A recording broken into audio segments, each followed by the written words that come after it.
All right, lads, I'm Dara Curran, aka the Guinness Guru, and this is Only Cans, the show that's all about drinking.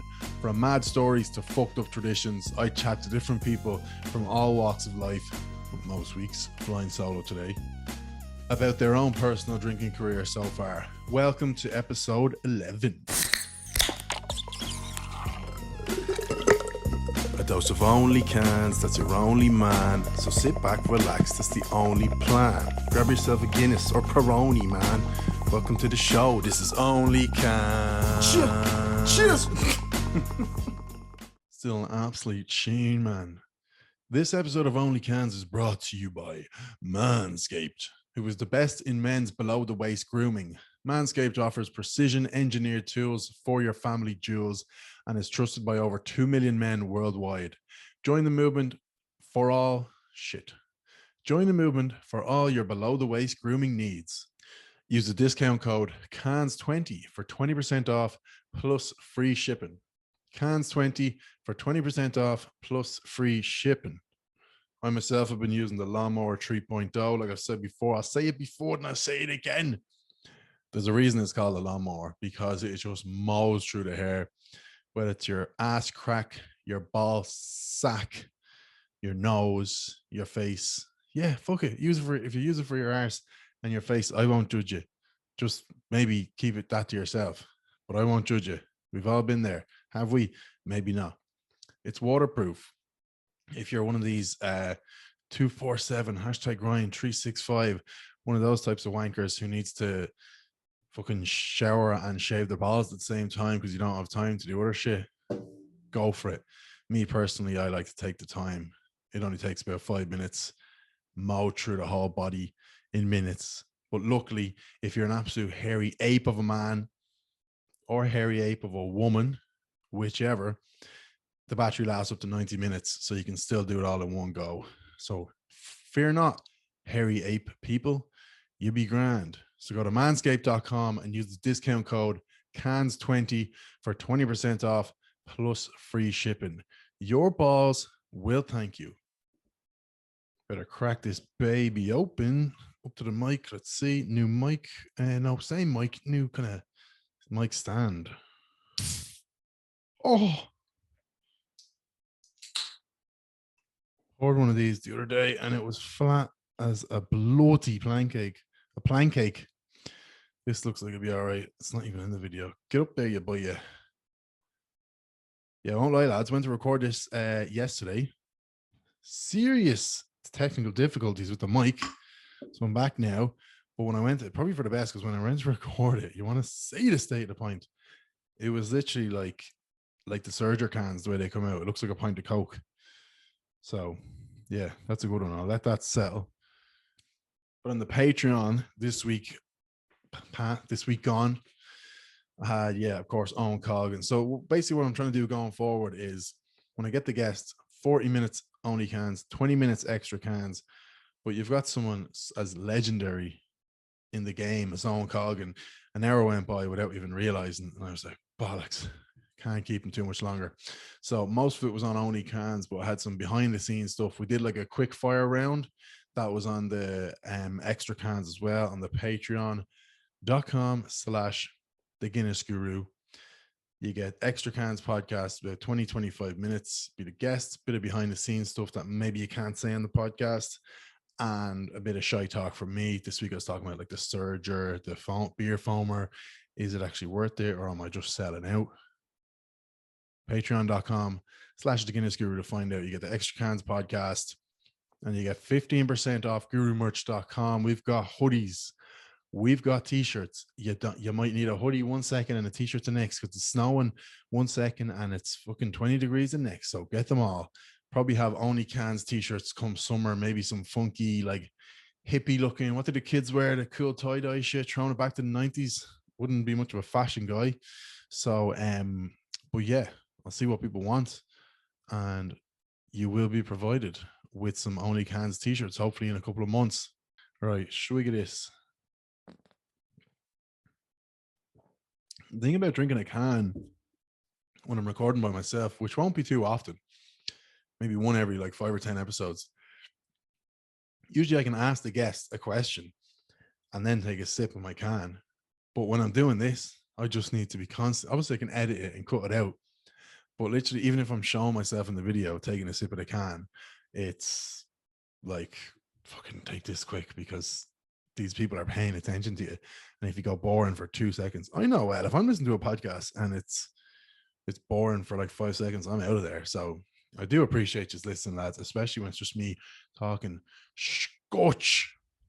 Yeah, so this week, like I've said, I'm flying solo, riding solo. I'm riding solo. I'm riding solo. I'm looking at the stars. You can't stop me shining. I'm up and down now. That's funny because that song actually, I was gonna say, I'm splitting this up into 2 phases. Phase 1 is like drinking in fields, maybe like 14 to 16. Depends what age you start. And phase 2, kind of that year of being 17, like sneaking into clubs, fake IDs and stuff. But that song, riding solo, I'm riding solo, that reminds me of one of the first nights I ever had. I'm gonna guess that song was out in 2010, because probably one of the first nights I had around 17 in the nightclub here in Ashburn. And yeah, I was there at 17 illegally. Should bloody get you shut down. No, joking, chill. But that song was an absolute banger at the time, and I would stir up my stuff on that dance floor to Rattin Solo and Rattin Solo. Just me, or is that an absolute banger? Banger and mash. Quality improv on the solo podcast, as you can see so far.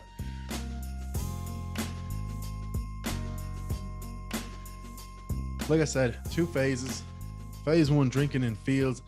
We used to call it knacker drinking, but I feel like that's, like, obviously you don't mean it with any offense, but still probably not the best term to be thrown around. So I'm just going to say drinking in fields. For me, it was like 15, 16, then going to pubs and clubs, 17. Some people started drinking when they were probably 10 years old. Fair fucks to you. Some people probably started drinking when they were 50 years old. Fair fucks to you too. But for me, it was about 15. But I'm going to start with a story. I'm going to start with a story that made me laugh, and then we get into it. So Aaron says, it's really like a fucking agony aunt. Aaron writes in to say, have a Guinness tap. No, Jesus, nailed it. Have Guinness on tap at home. Few lads drinking last Saturday evening with a barbecue. The 15-year-old brother pulling the pints. All of a sudden, he sits down on the other side of the table with his own pint of stout. We all look around at whose was empty. Aaron, your grammar is terrible. We all look around at I presume, at whose glass was empty. He said, no, that's for me. He split the G with the first gulp. He knows the scale already. Beer emojis. Splitting the G at 15. To which I replied, brilliant. One word. That is a good one, Aaron. I'm going to say this later, but I don't think I had my first pint of Guinness till I was about 20. But I will explain why. So phase 1, drinking in fields, or as Owen Colgan called it, bushing. Bushing. I'd never heard of it. I think it's a West of Ireland thing. So my first time drinking in a field was in a place in Ashburn called the Weir. The Bleeding Weir. If anyone in Ashburn, I don't know if kids still go there, you fucking had to know. But I'd say anyone in Ashburn between the age of maybe 25 to fucking Jesus, probably 50, probably knows the Weirs. Up behind, like, I don't even know where you just explain it, kind of foresty by a river. Perfect spot out of people's way, out of harm's way, just to have a few tins. My first time was after the junior cert. So I was 15. And look, I know this is like probably a bit of a taboo thing to be talking about, but look, we all, according to my Instagram poll, 86% of us drank when we were underage. So if you're moaning about it, I don't really care. Saws, not saws. Anyway, 15 years old at the Weir after the junior cert. So I remember we were trying to get like someone's older sister or older brother or someone to buy us like Fat Frog or maybe Wicked or Smirnoff Ice or something, because obviously that's kind of drinkable. And I'd maybe hadn't had a sip of it before. But this is the first time I was proper going on it, or I thought I was. So all we could get our hands on was these measly, stubby little fucking fat shitty cans of Budweiser. And were they cold? Oh, at least they were probably cold. Were they fuck? They were warm as piss. Might as well have been drinking my own piss. Like, you couldn't pay me to drink that now. Imagine trying to drink that at 15 years old, little stubby 330 ml, like a Coke can of warm Budweiser. I literally think I took half it. I took one sip, and all I could think was I probably had 12 between two lads. Took one sip, and probably I think the first thing I thought was, oh my God, I have to drink 6 of these. Fuck my life. I'd say I got through about 2 of them and maybe gave them to someone else or just left them there. I don't know what we did, but I didn't even get drunk. It was the worst thing ever because they were just so fucking disgusting. There was no way I was drinking 6 of them. I didn't care. As the months went on, the drink of choice turned to the one and only Druids. If you know, you know, lads. I don't know how we ended up on Druids because I think we preferred the sweetness of the cider, and I was so scarred from the warm beer. Now we're still drinking warm cider. Don't get me wrong, but I think it was better than warm beer. But honestly, you couldn't pay me to drink a can of Druids now. I think scarred the shit out of myself from like 15 to 17. So many cans of Druids. The way we used to get the cans of Druids, this is a fucking great ad for Druids. This podcast is sponsored by Druids. The way we used to get the cans was absolutely scandalous as well. One of the lads, I won't name you, buddy, but you know who you are. One of the lads had a fake bus pass that I don't know how he managed to wrangle up, got it in school. Someone made it for him. I don't even feel like someone made it for him, like a fake ID. I think he just went up to some like place in his school and was like, yeah, can I have a bus pass? I'm this age. And he just got it. And sure, we were only 15. And we used to go to this local shop. I will not name it, but it was a proper cowboy spot. Like they'd sell fucking anything to anyone. It was just your man running it didn't give a shit. And my mate, trying very hard not to name names here. My mate with the bus pass, he'd go in like 3 or 4 times in a row on say a Friday night, and I don't even mean waiting an hour in between. 3 or 4 times, just he'd go in, buy 2 8-packs, or no, they were in 6-packs, I think. He'd go in, buy 2 6-packs of Druids, come out, drop them up to us. We were around the corner, maybe 100 yards. And he'd just do the same thing 3 or 4 times, and nothing was said. Like, the fucking bus pass. Thank fuck for the bus pass. But yeah, absolutely scandalous carry on.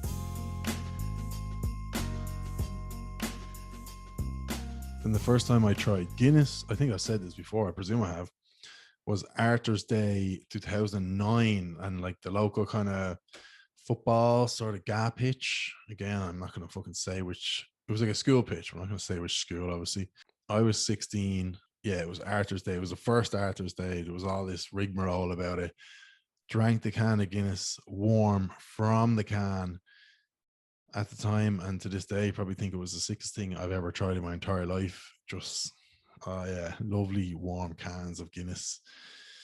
Probably had half the can and said, fuck that. Didn't actually try my first pint of Guinness until I was about 20.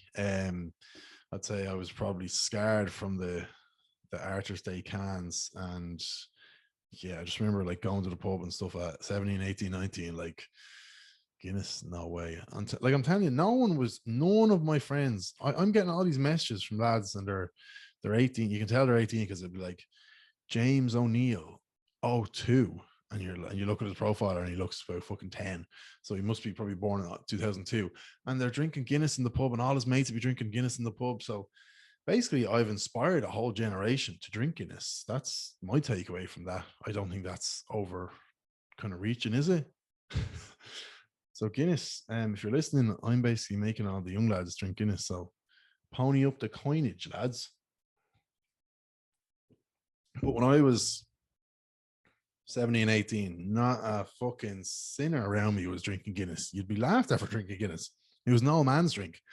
And this is only, 10, 11 years ago. So a lot has changed in the last 10 years. I think Blind Boy said the same thing on his podcast. It used to just be known as old man drink Guinness. Yeah. Even lads in their 20s wouldn't drink Guinness. Now you've got 18, 19, 20. It's the cool thing to drink. So Yeah, it's fucking mad. But yeah, my first point, I think 2021, and I probably hated it. I only got into it properly maybe, I don't know, 22, 23. Guinness Guru, you've been drinking it for literally like 5 years, you absolute phony. Yeah, fair. Another drinking location of choice was the local playground. One of the wildest nights of my life was one of my mate's 16th birthdays. Again, I won't name you. There must have been fucking 40 or 50 people, kind of our lads and then random people as well in the playground, all pissed as farts. And the thing is, like, I walk by that playground now and I see young lads in it, and like there could be 10 of them and they're not even drinking or anything. And you're just like, oh, you shouldn't be in there. It's playground. Then I go, think that we were in there the whole time, literally at that age. So it's funny as you grow up, you're looking at young lads acting the bollocks, oh, little bastards and all. And like in the apartment I was living in, there was fucking load of little fuckers outside the whole time. And I'd be like, little bastard. I was at the exact same thing. So you kind of have to check yourself. But yeah, I don't know how we got away with it being in the playground and all. We were there the whole time. Most of the time, nothing happened. But on this night, it was different. The guards were called. Few lads were thrown in the back of the car and brought home. I think there was a bit of snitching done. One lad, maybe two lads, told on other lads, and a lot of parents got involved. Shy crack, but I was I was clean. I didn't get in any trouble, so I was quite good when I was younger at being kind of, is diplomatic the right word? Just kind of, I was never really too confrontational, and if there was a bit of trouble, I could kind of veer away from it. The next of the fancy drinking locations was, it was a graveyard. I know it sounds bad, but I don't think there's been anyone buried there in about fucking 5 million years. No, I don't think there's anyone buried there in about maybe 50 years. So it was fairly like, it wasn't as if there was a funeral on that day and we were drinking on the grave of the person who had just died. It was super old. It was moldy. You could barely even make out the tombstones and shit. But it was, on the other hand, when you look back, it was kind of weird to think. Now it's actually not far from my gas. Like you can literally hear people over there, but you could be sitting on a tombstone of a 1916 Easter Rising hero, drinking a nice warm can of Druids, smoking some shitty cigar that tasted like arse that your mate might have got in the fucking duty free on the way home from Spain. So it's kind of like this dude, when he was probably 17, probably died back in the 19 Easter Rising, 1916 Easter Rising, like trying to get Ireland, like be Republic and all that shit. And here's me smoking a little cigar, man. I'm doing too much Hardy Books impression. Sorry, I've been watching it all week since the podcast last week, but you know what I mean. Times are changing. Yeah, graveyard, great spot. But again, the guards would come up, but they never really get out of the car. They just kind of come up, flash the lights, you'd scarper into the field, and you'd be all right. On to the next place. Last major drinking spot at that age was, it was a building site in Ashburn. Now it's totally full of houses, but I remember it was just totally derelict. Hashtag word of the day. Totally derelict. Nothing going on from like 14 to 18. Only looking back, I realized that it was around the time of the recession. So no wonder there was fuck all happening with it. But it was great for us because it was just this big open space land. We used to go there for Halloween. We drink Druids, build a bonfire, launch fireworks at each other. Sounds dodgy, but I don't remember anyone really getting hurt. But I don't really think there's anywhere really like that in the local town now for the young lads to go. And obviously, look, you're not supervised. You, God knows what could happen, but it was great for us because you could kind of do what you wanted, and no one gave a fuck unless you're acting the total bollocks. No one really gave a fuck. I think that was the first time I ever smoked a J. Smoked a reefer, man. Absolute lad. But yeah, I have a story there. Fuck it, I'll tell the story because it reminds me of a time I was one of the first times. I'd say I've smoked weed maybe 10 times in my entire life. And I wouldn't say I smoked it in the last 3 years. But a couple of times when I was younger, I'd be the type of lad to, if I smoke weed and then I literally have a sip of beer or a sip of alcohol, I get sick. So I'm not like the cool lads who can smoke weed. Like sometimes you'd be, I don't know, you'd be at a party and like lads would be drinking and smoking weed. And I'd be like, how do you do it, man? But I do have a story here that kind of was supposed to segue into. My first ever night out was when I was 17 and I went to a, sorry, I need to start. Kean writes in to the podcast. My first ever night out was when I was 17 and went to a mate's 18th. House party job. House party job. The L pair. This sounds like the fucking Viper writing in. The L pair made me promise to only have 4 bottles, but I ended up trying to keep up with an older lad I knew. Bad mistake, lad. Had way too many cans and tried weed for the first time as well. Tried weed. Whitey'd like fuck and threw up everywhere when I got home. Then tried to tell my poor dad it was probably the food I ate while at the party. Laughy emoji. Yeah, I'm the exact same. I'd say still now. If I smoked an old doobie now and had a beer, I'd say I would just throw up. And then I used to think, and something I'm kind of gonna, as the podcast goes on, I want to kind of speak to the guests about, like, did your parents know the crack, or your guardians, or whoever was looking after you? Like, did they know the crack? I look back, it was just my mom here. So obviously my older brother, my mom.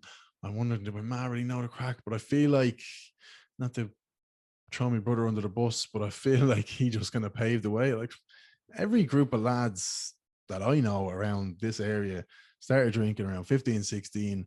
And I don't think parents really cared unless they were coming home absolutely fucked. I don't ever remember coming home at like 15. I probably started when I was 17, when I was proper going out having like shots and stuff in nightclubs. But I don't remember coming home 15, 16, being absolutely fucked, and my mom being like, oh, you're drinking. It's just, you just kind of know the crack. But I do remember you'd be kind of, I think I was probably 16, and you're like, does my man know I'm drinking, or what's the cracking? I presume they know, because you probably think you're sneaking in all cool, but you're not. I remember we were having a meal the next day and in some pub or something. And I don't think I was mad for the food. Although I don't really remember having many hangovers at that age, but I don't think I was really eating the food, or I was a little bit like, oh, or something like that. And man, I was like, what's wrong with you? I was just like, I'll be honest, I had like 6 cans of Druids last night, and I was smoking like these cigar things, and I got sick. And I was expecting it to be like, what? She was just like, ah, Jesus, right. And that was that. So sound man for not being too harsh on me. She definitely won't listen to this anyway, so it's grand. Then in the very early days, I'd say I used to drag us to mass like until we were probably like 15, 16. So when I started drinking, and a few of the lads, we used to go to the same mass. It'd be like 10 o'clock Sunday morning or whatever. And you just have the head in you. You wouldn't be dying, but you'd have the head in you, and you'd be looking over to the lads like, all right, fuck's sake. And it's like the parents would be like, just out of spite, like dragging you out of bed at 9 in the morning saying, fuck you, you're coming to mass, you cunt. Say it, tell Jeebus you're sorry for drinking 8 cans of Druids last night and smoking duty-free cigars. So then on to phase 2, which is like for me that age 17, fake ID job, getting into clubs, stuff like that. I was always grand because my brother is 2 years older than me. So from the age of 16, I could use his, and you could definitely say we kind of look alike. So I was never really in doubt. I think maybe one time at the Vortex over in Dunshaughlin, lads will fucking know that. I think I had his ID. I was 17, and the used to always work around. Bouncer goes, oh, Bouncer was like, yeah, just show me your bank card there. And I was fucked because my bank card said Dara and my brother's name was on the ID. So I think that was the only time I got rejected. And then obviously one or two other times where you just stroll up absolutely atrociously drunk, and you just expect to stroll in, and they're like, you don't even get to the ID. They're just like the absolute hack you, fuck off. And you're like, yeah, grand. But yeah, before I talk about like the pubs, clubs, quickly, like discos and stuff, underage discos, went to a couple, don't really remember going and drinking too much before them. We weren't like the maddest bunch of cunts, my mates. We were probably just sat, we were probably like just middle of the road, normal bunch of lads, fucking Egypts, like, but don't remember getting too fucked before discos. But I don't really remember going to too many discos. But I do remember hearing about the infamous Wes, the Wes, man. Few of my mates went the odd time. It was, if you don't know, now you know, it was in Donnybrook, like beside Donnybrook Stadium. I think Wesley College or Wesley Rugby Club. It's their like clubhouse, and it was a big function room. And it used to be an underage disco, but like I've heard so many stories about it.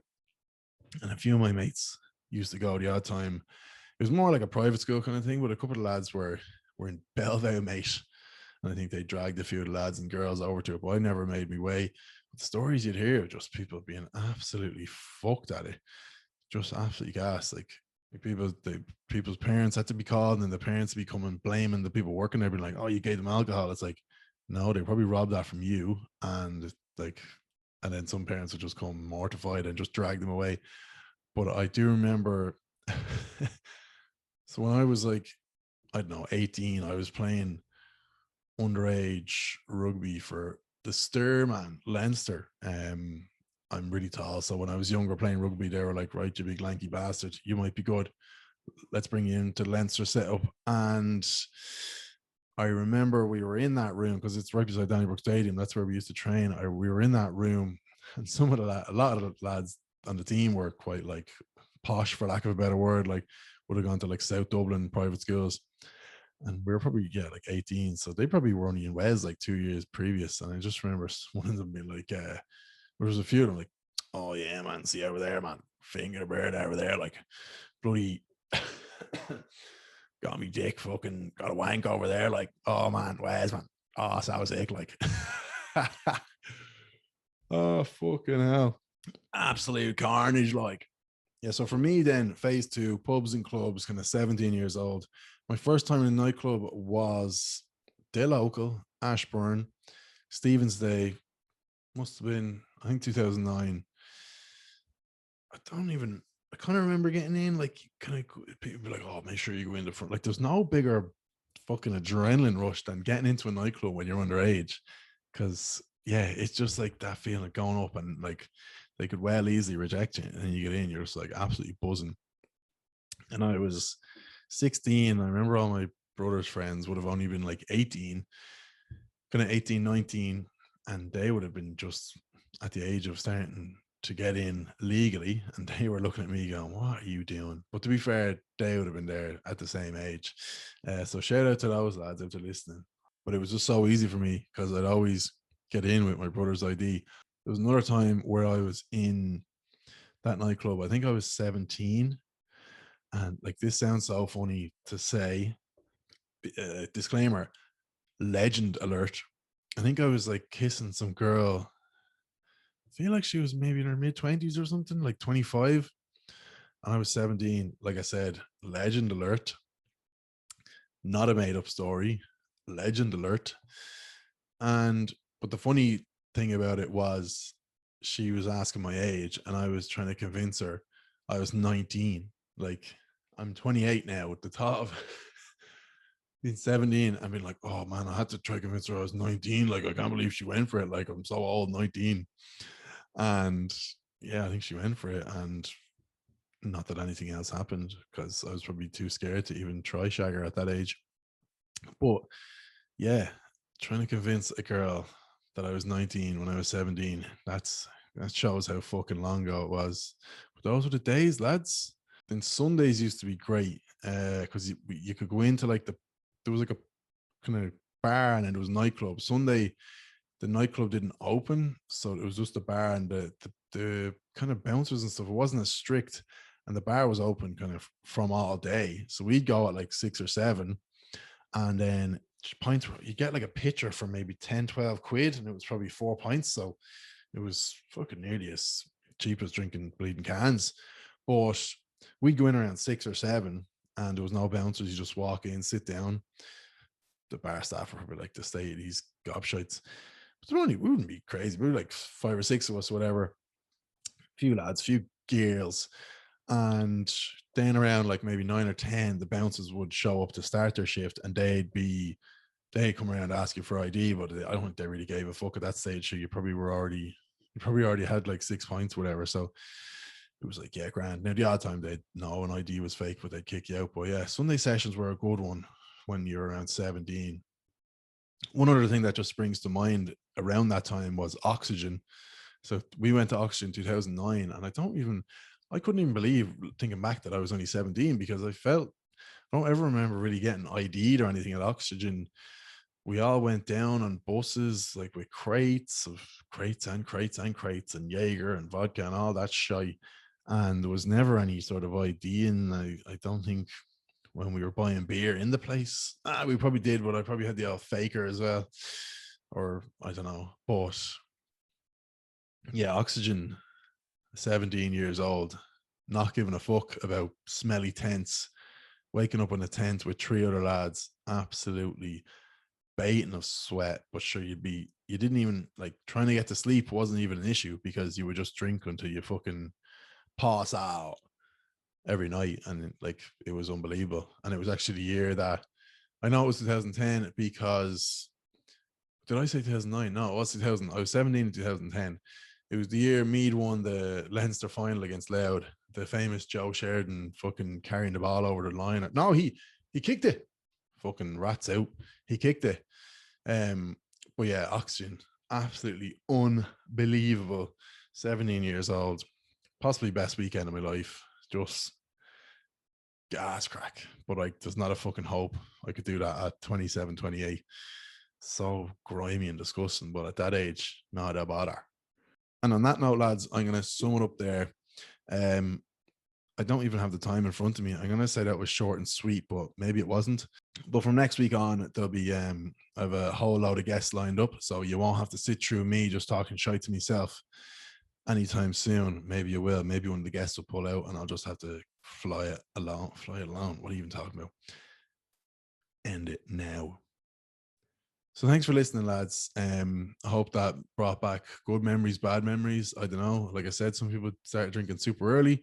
Some people fucking whatever, stuck to their communion pledge and confirmation pledge and didn't drink till 18. Fair fucks to you, you're great. Here's a medal. But we had the crack 15, 16. I'm going to talk on extra cans about the sort of generation now. Do I think, and I've asked on Instagram, do I think they're the kind of same? Are the 15, 16-year-olds now drinking the same as, say, what was it, 12 years ago when I was around that age? General consensus seems to think that kind of there's more drugs involved now than actual drink, which is a bit crazy. But that's all going to be on the extra cans this week. So go to patreon.com/the Guinness Guru. Extra cans plus 15% off the merch. We got hoodies, we got t-shirts. Get your merch at gurumerch.com. Lads, thanks for listening. Good luck. Up drinking in fields. You can't beat it. And if you can't beat it, join it. What am I on about? Talk to you.